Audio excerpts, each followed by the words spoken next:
Some of them be able their hobby be moto. Ego abuna bataliaka ogo moto. Ego abuna bataliaka ogo moto. Some of them even their hobby buchu. Some of them bo aba. So you go property. Able somebody na go you go chigo property na like her. Our property I be go che but regret why you go. Obo one ije abi ozo na man go for the part ni ije la bi go tell. The man ebo obanje. Kadibe na go so wa iya. Ye na go so we ya bona. Ndị bo na va so rili nne.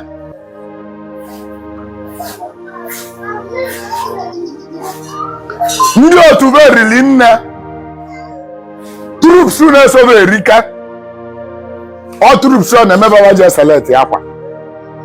Onye nke ga-asị alakele m nka, onye nke asị alakele m nka, onye nke asị pebo otu ndị nke asị alakele m nye yinye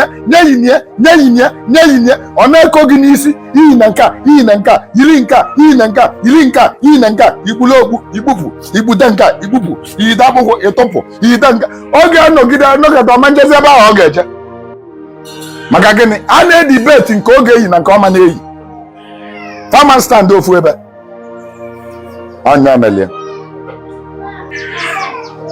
kadibe na-etibe akwa kadibe mere ji wee kpọọ gị asị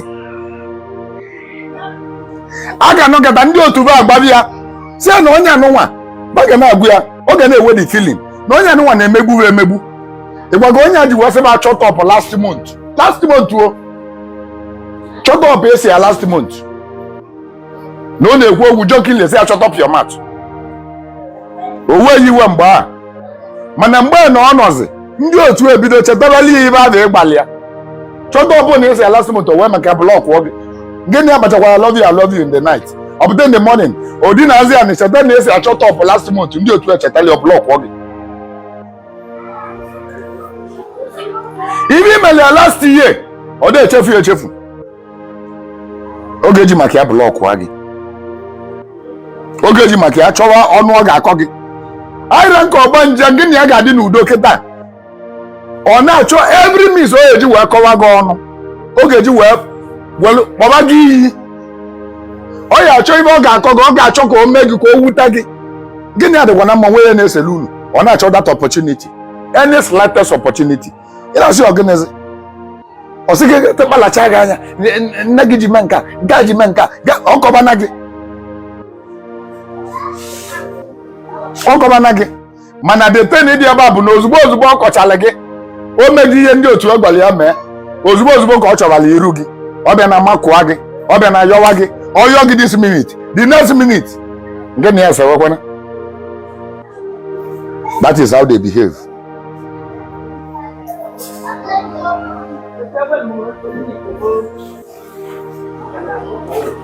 Kedu ibe mmelụ unu ba ji anwụ ọsịsọ ibe mmelụ ba ji anwụ ọsịsọ bụ na ba bụ elida fan ọdụ ka major general n'amị fan ọdụ ka commissioner of police their presence is always matter to their kingdom. Ọ bụ na ba bịa ụwa wee nọ ọta aka akpọwaba ka banachi ya azụ maka gịnị maka analba their throne their cabals akpọwaba banachi ya azụ mgbe ọ bụ na ọgbanje ga-anwụ haịra nke ọgbanje ga-anwụ ọ na-ama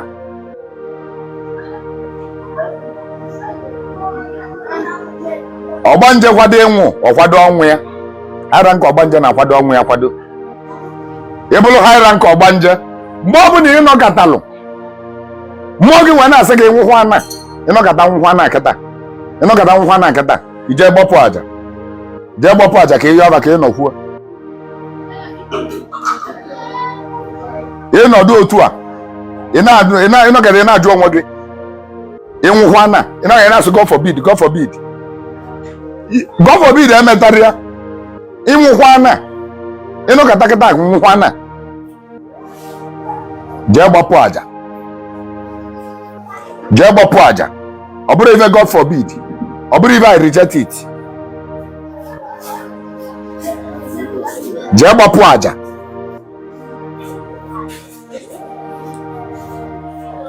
Mgbe ọ bụ na ị kwadochara ibe mmụọ gị wee bido wee gwara gị ibe bụ ị na-eje ga-adị gị ezigbo mbọ na-asị gị pụkwa na awa accident kwasaa. Ọ bụ na iwu bụ na ihe ejelili ya were agwa kọmandị ava gọvanọ ịma nwa accident n'ije anyị na-eje gbanwe ga-eji aga maka ọsoro gị data accident o. But need the command from you. What of you one accident? Oburi rebuke, I reject it. Oburi I reject the blood of Jesus. I call myself with blood of Jesus. Order alu.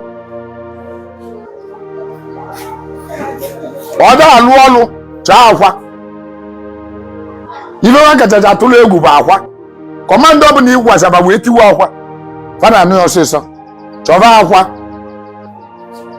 Agbawo nge. No welu dibie kana rank. Dibie kana rank aya alụrụ ọlụ gị ọlụ. Onwelu nne bụ na agaba ga-eji wee lụọ ọlụ wee lụtịa. Onwere dibie ọbụla ga-alụlụ ọlụ lụtịa ọlụ mmili.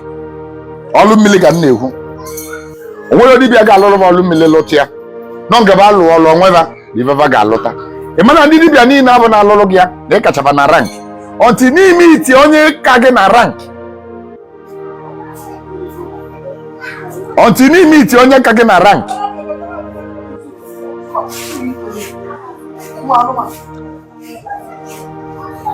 Ime iti onye ka gị na rank. Ọlụrụ anị ya alụtịa. Mgbe ọ bụ na ị nọba na nlọ wee na-abụ onwe gị in the midst of people. Ị nọdụ na their center. Maọbụ ịnọdụ n'iruba ịfụ onwe gị na crowd ikazi ịnọkọta ịfụ onwe gị as pastor ị na-command the crowd ndị na-abịa ebe a bụ ndị otu gị adịbe a na-arịmand gị bụ jee lụwa ọlụ gị ịma na iwere ọkpụ oku ọ bụ na ịfụ onwe gị ebe ị nọ n'oche eze enye gị staff ịma na iwere ọkpụ oku ba na-arịmand gị ya and ọ bụrụ na ị merie ịma na ị ga-anwụ ọsịsọ. Many of even na-agba ala tata n'ụzọ ma ga-abịa ekwere alụ ọlụ ezilive lụọ. Many of us ascended and ascended to this very planet. Many of us bịara willingly by ourselves. Onye gajaja atọ abụ bụ onye ascend ya gị nge bịa save life of so many people. Ọ bụrụ na ị mere ya ịma na ị ga-anwụ ọsịsọ. Ị ga na-achụ aja mgbe ọbụla ma ị bụrụ high rank ọgbanje. You notice all these signs. You know that akwa agụwa gị ma nwere na-eti gị akwa. You know that ọ na-adịghị ma gị baa akwa ma nwere na-eti gị. Ị na-achọ every reason ị ga-eji wee baa akwa. You know akwa na-agụ gị na-achọzọ onye ga-asị gị kịta gbalacha gị anya ka ị bebezie. Ị ma na akwa na-agụ gị na ọ bụrụ ihe onye agwa gị na-eti gị akwa na akwa na-agụ gị. Ị bụ high rank ọgbanje. Jee chụọ aja. Ị ga na-achụsi aja ike. Maka na ndị otu gị bụ batalion. Then ọ bụrụ na ị na-anụva anụ ara nke ọgbanje ga-ebutu gị. Ara nke ọgbanje ga-ebutu gị ma ọ bụ na ị dịrị eme their signs understand. Ọ bụ na ị dị respect their mood. Mgbe ọ bụla ọ chọrọ ịnọrọ onwe ya hapịa ịnwa na nwa tie nye ife. Ọ bụ nwaanyị niile ka ị ga-eti ife na scot free. Ọ bụ nwaanyị niile ka ị na-eti ife na free. Maka na iti ọgbanje ife ọ bụna ngụ nwa melie tie nye ife ndị otu ya ga-anụsa gị ọgụ in thousands way, in many way. Ya mere na so many men can never rise again. So many men will not rise again. Nabatili nwaanyị ife. Ọ bụrụ ọgbanje niile ka ị ga-eme ma ebepụta anya mmiri.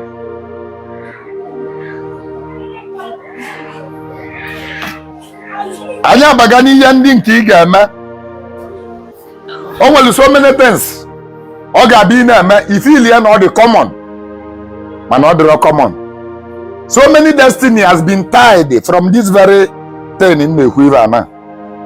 So many people cannot make it again from this very thing anyị na-ekwu ife ana. ụfọdụ ụbọchị ya pleasure, ụfọdụ si na ọ nwere ebe ọ bụ, ụfọdụ bụ nne ekwu ibe a na-abịa na-eme argument, mana m ada agwa gị maka na ị laikere m, ada m agwa gị maka na ị chọrọ ịnụ the program, kama na mụ na-agwa gị na ọka ntị n'ụlọ okwu ka ị malụ na ebe a na ọ dị njọ, kama ị decide na ị ka ga na-eme gịnị ị na-eme ya. Ọ bụrụ na ị tolu na village, ị ga-enotice na ọ na-abụ unu bupụta oche n'ezi na mbala wee nọba na mbala nọsị ya.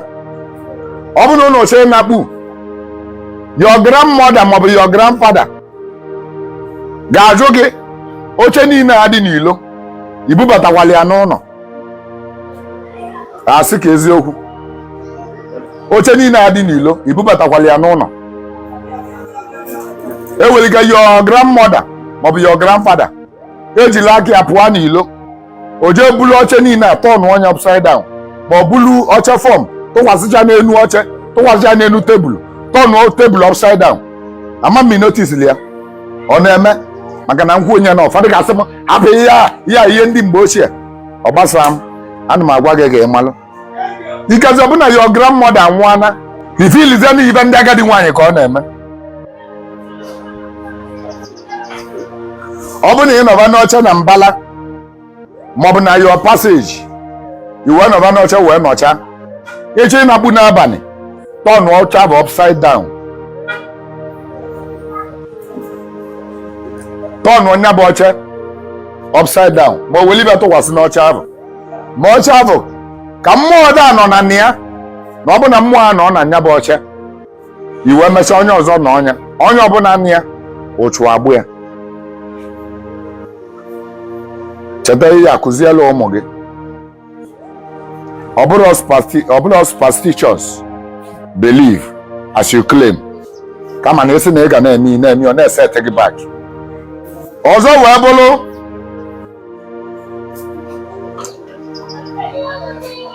idina na nwaanyị dị ime na-abụrọ gị tụrụ ya ime. Ụmụ nwoke, so many destinies has been shattered because of this. Nwaanyị dị ime ma ọ bụrụ gị tụrụ ya ime, ele na anya bụ nwaanyị enu.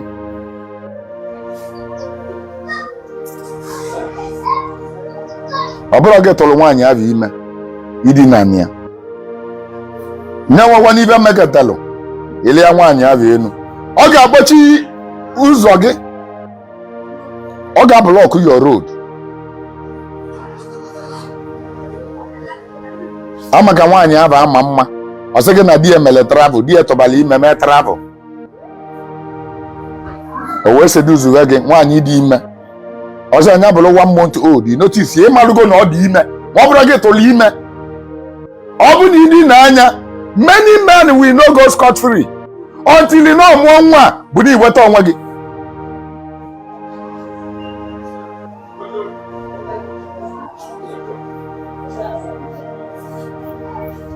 Until ị na-amụọ nwa ahụ bụ na iweta onwe gị, unless mọnọ nke tọwala ime. Even so many men na-eme experience na nwunye be dị ime, ibe na na-eme akpọchie.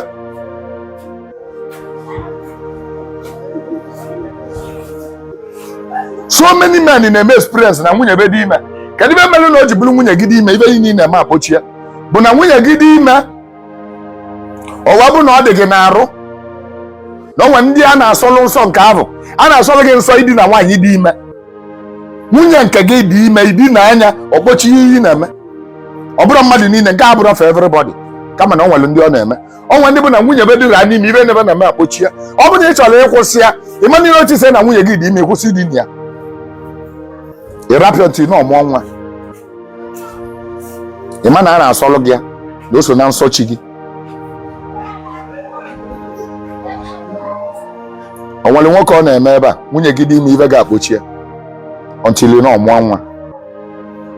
O nwere ndị ọ na-eme. Asị nke sọba nwunye gị o, kama the only way to stop it, achụtara ya n'aja. Achụtara ya n'aja.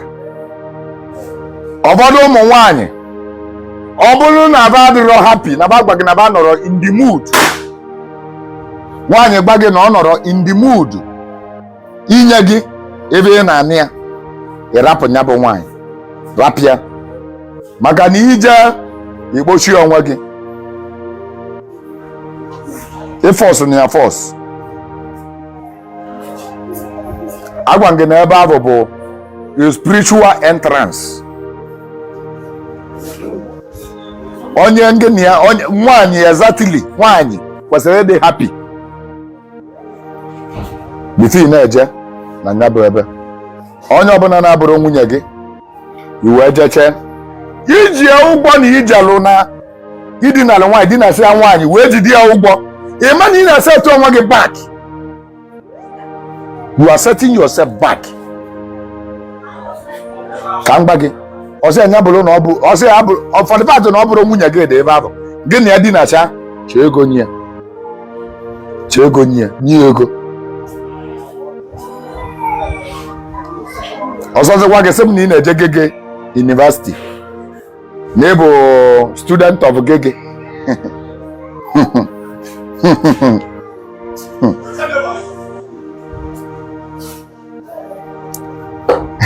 Ị bụ student of Gege.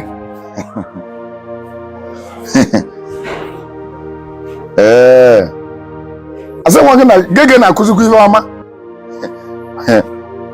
mana mala ebe ị krọsụlụ bandịrị.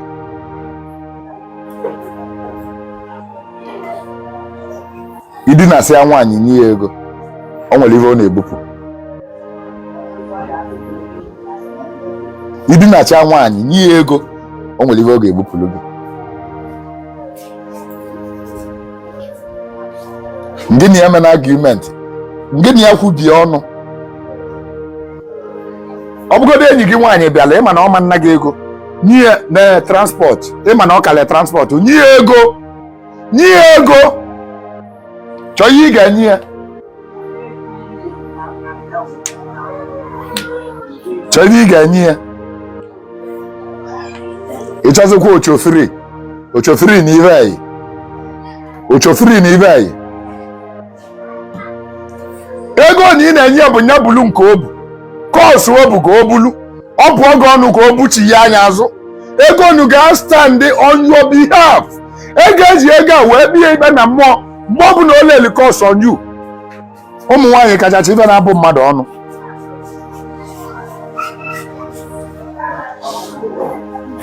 Mgbe ọ bụ na ọ chetara ibe ụmụ nwoke mebeli ya wee bụbụ ụmụ nwoke ọnụ. Ego na inyere ya ga stand for you. God is going to stand for you, my dear brother. Learn how to give money. Learn how to give money. Nwaanyị ọbụla ijelu n'ihi enye ego. Ọ bụrụ whether your hands are clean or your hands are not clean. Nye ego. Nye ego. Nye ego. Any amount ọ bụ na ọ bụ.